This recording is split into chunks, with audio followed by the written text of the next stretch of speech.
Сәлеметсіздер ме, құрметті қыз-келіншектер, көрермендер. Сіздерді Рамазан айында ауызашарға қандай тамақ жасасам болады деген сұрақ мазаласа, менің арнама тіркеле кетіңіздер. Мен челлендж бастадым. Рамазан айына ауызашарға 30 тағамды бірге жасайтын боламыз. Арнама тіркеліңіздер. Бүгін сіздермен бірге біз тауық етінен фрикадельки жасайтын боламыз. Алдыңғы 4 тамақтарда екінші тамақ болғандықтан арасында осындай сорпаны әртүрлі жасап көрсететін боламын. Бұл өте оңай және де дайындалғанда тез дайындалатын тағамдардың бірі. Ол үшін бізге тауықтың төс еті керек болады, және де осы ет тартқыштан өткізіп аласыз. Негізі жұмыртқа қоспасаңыз да болады, себебі өзінің массасы жабысқақ болып тұрады. Бірақ мен осы арасы ашылып кетпес үшін қосуды жөн көрдім. Ет тартқыштан пияз және кішкене укроп, чеснокты бірге өткізіп аласыз да дәмдеуіштерді дәміне қарай қоса бересіз, және де табамызға кішкене сұйық майды және де сары майды қосып бірге ертіп аламыз. Одан кейін осы жерге фрикаделькиді қуыратын боламыз. Кішкене массасы бірігу үшін сорпаға салмай тұрып алдын ала қызартып қуырып алсаңыз, одан сайын осы сорпаға дәм береді. Және де осы зажаркасын қуыратын боламыз. Оған да осындай май және де сары майды қоссаңыз болады. Пиязды ұзағырақ қуырып аласыз, себебі пияздың соғы шығып сорпаға дәм беру керек.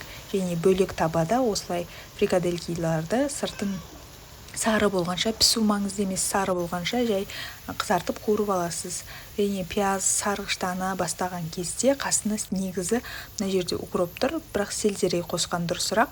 Және де қасына көкөністерді бірге қосамыз. Сәбіз бен картопты қосып, жақсылап сарғайтып қуырып аламыз.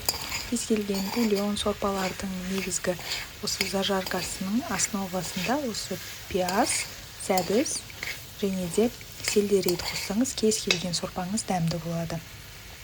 Және де қасына картоп, қалауыңызша асқабақ болмаса басқа да көкөністерді қоса берсеңіз болады. Өзіңіздің вкусыңызға қарай және де отбасыңыздың тәбетіне қарай әртүрлі өзгерте бересіз. Негізгі осы базовый көкөністер осындай. Және де осы жақсылап қуырып болған соң қайнап тұрған суды құясыз, шамамен 2 литрдей болады. Және де лавр жапырағын қосып жіберсеңіз болады. Сүйікті дәмдеуіштеріңізді де қосып кішкене қайнатасыз. Сәл қайнағаннан кейін осы сорпаға жаңағы тауық етінен фрикаделькилерді бірге қоссаңыз болады. Сол кезде картошка мен асқабақтың пісу уақытысы бірдей, шамамен 10-15 минутта алады. 15 минут көбірек болып кетеді, негізі 10 минут, 12 минутта жетеді. Жақсылап қуырып, сырты қызартып алған фрикаделькилерімізді сорпаға қосамыз. Және бетін жаппайсыз, баяу отта қайнатасыз. Негізгі сорпалар қатты тарсылдап қайнауы маңызды емес, жай ғана баппен, бір темппен қайнап тұрса жеткілікті болады. Сол кезде дәмі де сіңеді, және де осы көкөністер дәмін жақсы береді.